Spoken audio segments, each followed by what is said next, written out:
Hey everybody, this is Minion Soldier, and we're back with part 2 of the Piracy Show, where we're dealing with a couple of ships for Michael Teese, talking about whether or not you can pirate with them, and today we're dealing with the Reclaimer. Now, of course, the Reclaimer, a bit of a channel favorite. I own one, and it is mainly designed as a deep space salvage ship. It's for going out into the far, far reaches, scanning out wrecks and derelicts, and then, of course, salvaging them for materials and or components that can then be sold on the open market. Now, part of that is it has a large claw, which it can use to, as you can see, grab on to other ships while it's cutting into them and removing components. Now, that is not a combat capability. And we have to be clear about that. This isn't a ship that you can just fly in and just seize someone else's ship with that claw. We have not seen that work. Possibly you could do it in the game, but we've never had actual confirmation that you can just fly in, grab a ship, and then, you know, push it into another ship, Rogue One style, or anything like that. We have not heard anything like that. It would be cool, but as far as we know, at this point, that claw is just for seizing onto a ship that is already stopped, more or less dead in space. Now, can the ship be used as a pirate ship? Within reason, I believe so. When used with care, preparation, and an awareness of your circumstances, I believe you could use it as a pirate ship. It does have, obviously, a certain amount of functional value. Being able to salvage a wreck right there and deal with the whole situation instead of just, say, grabbing cargo and flying away, that could be an advantage. But once again, that is something that has to be tempered with the fact that, like, let's say you've just pirated another player and you decide, okay, well, now I'm going to sit here and salvage his ship. You may not have the time to do something like that, depending on who you just pirated. If it's an NPC, maybe you do. If it's a player, maybe you don't. So when I say that you have to use this ship selectively, I really do mean that. Now, of course, this ship does have a very strong sensor package. Is it the same as the one on the Carrack? Probably not. There's probably going to be some performance differences, though, since we haven't really seen a fully fleshed out sensor system in the game, we really don't know what the limitations are on it. But chances are you will be able to use it to see things coming and to observe your situation, so it should give you a fair degree of situational awareness. Now, what do I base that opinion on? Well, if you even think of, say, a current day salvage ship, they have to be good at finding things. They have to be good at looking around and finding things in hostile environments. So it's probably got a fairly good sensor package if it can find derelict ships in space. I mean, these are ships that are powered down, that have cooled off, that are otherwise invisible. They're just another piece of metal or just an object floating in space. But this ship can, you know, differentiate that and find that. That tells me that it's got a fairly decent sensor system, even for maybe a ship that doesn't have a very high, you know, signature to begin with. I mean, if it's meant to find ships that have no signature, then how hard would it be for a ship like this to find a ship that has a very low signature? It may end up being a completely different thing, but it may not. And this might be a good ship for finding things that perhaps don't want to be found. Now, is the Reclaimer going to be an offensively tough ship? Kind of a tough call, because as we all know, the game is still in its very early stages. And I mean, if you look at any game from its very early stages to what it is today, you can see how vastly classes, characters, and things like that have changed. And that's just the natural iterative process of games growing and being developed. So it's very tough to, say definitively, oh, it's going to be offensively awesome, it's just going to stop everything. It's not, because in the end, it's still a commercial ship. It's not a military ship. So it may, the military may use it for salvage purposes, but it's not designed to be a frontline fighting ship. So chances are, offensively, probably not going to be anything to write home about. But defensively, probably pretty damn tough. It's probably going to be a ship that can take a bit of a beating, not to the degree of, say, a heavier ship like an Idris or a Javelin, but something that is meant to go out into deep space and survive is probably not going to be a pushover either. Realistically, it's very tough to say, though, because without having seen the component system and knowing everything the component system can do and every component system you can possibly get, it's really tough to tell what you can do with a ship, how far you can take a ship. Maybe you can make it an offensive ship. Maybe you can make it a very strong defensive ship.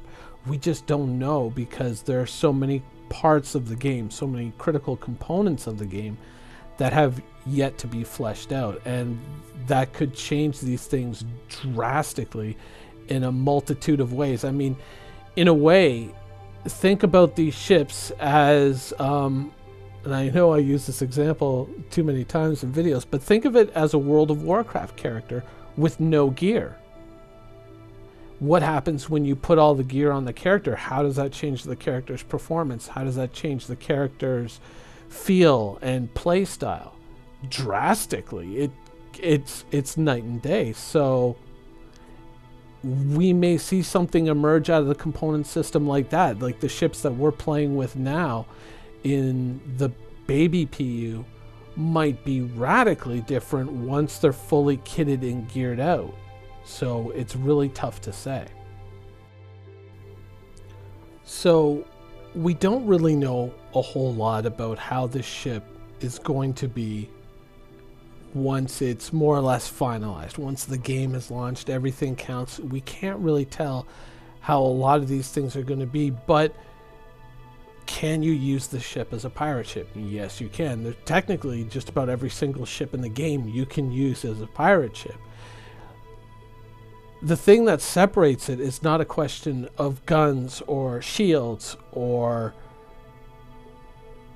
missiles or anything like that. The question is are you willing to do it, and are you willing to take the steps to make it work?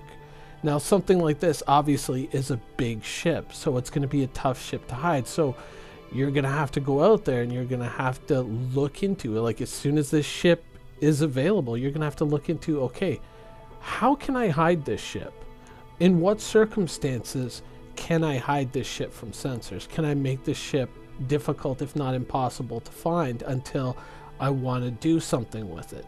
How can I do that?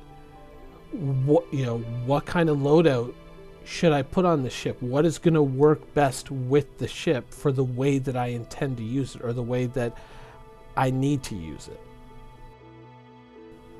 Really, it's a question of looking at the strengths of the ship and its limitations, and then just thinking and planning and trying to create a circumstance in which your strengths and limitations would be an asset, and then developing tactics and developing a kind of know-how towards finding a way to make those circumstances occur to favor the ship that you choose to use.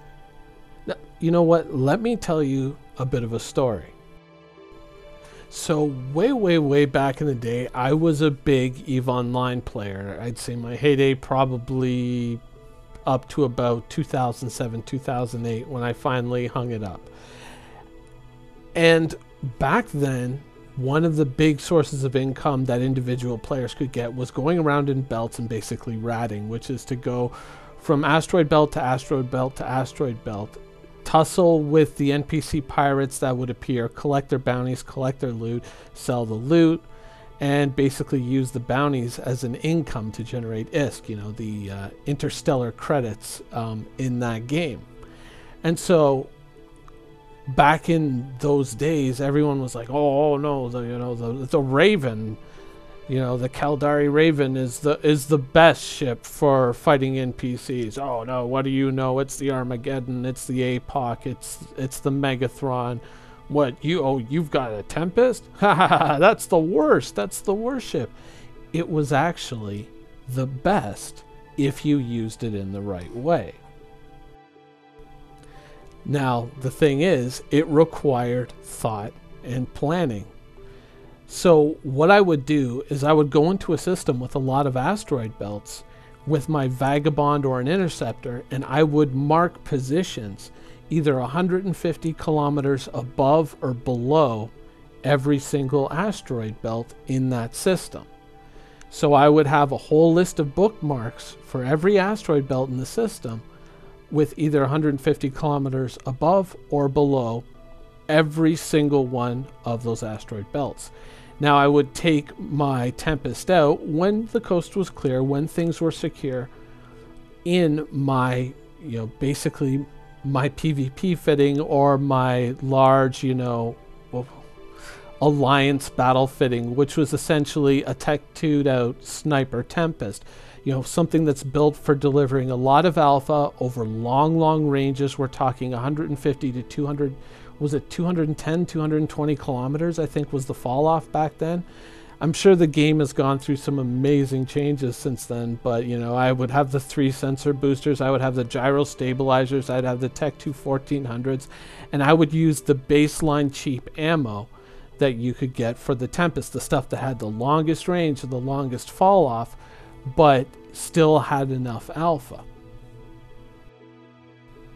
So once I took my ship out, the coast was clear, I would just go from asteroid belt to asteroid belt to asteroid belt, warping in at 150 kilometers with my sensor boosters going, and as soon as I would get in, I would line up for my warp out, and then I would lock all the enemies. Do they have interceptors? No problem, because they're coming straight at me. There was no transverse velocity. The guns had no problem hitting them. If there were 4 of them, I still had 4 functional turrets. I could lock all 4 and fire 1 turret at each. Boom, boom, boom, boom, boom. Bye. And then I'd start to work on the battleships. I would only stop to loot them if it was an officer or a faction spawn. Otherwise, I just said, boom, okay, moving on to the next one. If people came in and started looting my stuff, I was like, yeah, that's fine. Don't worry, dude. You can come in and loot my stuff. I don't care. I'm just here for the bounties.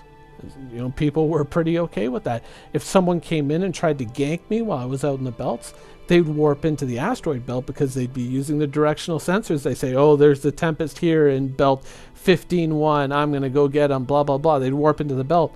I'm already aligned for a warp out in 150 to sometimes, depending on how they warped in, 200 kilometers away.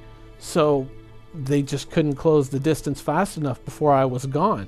And then from there, I would just warp into a pause or warp to a station because I had a bookmark that would put me right on the station. Dock, safe, done.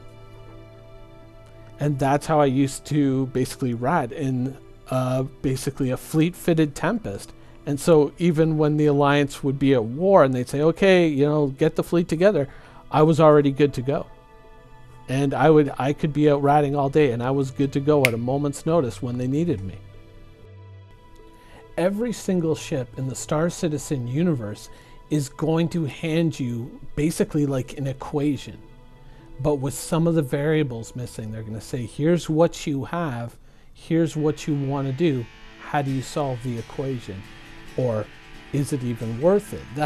Those are the things that you're going to have to explore. And maybe you can do it with equipment. Maybe you can do it with tactics. Who knows? And it's up to you to solve that equation if you want to make ship A do the job that you want it to do versus using ship B, which everyone else is using. Anyways, that's the show for today. I hope you guys enjoyed it, and thanks for watching.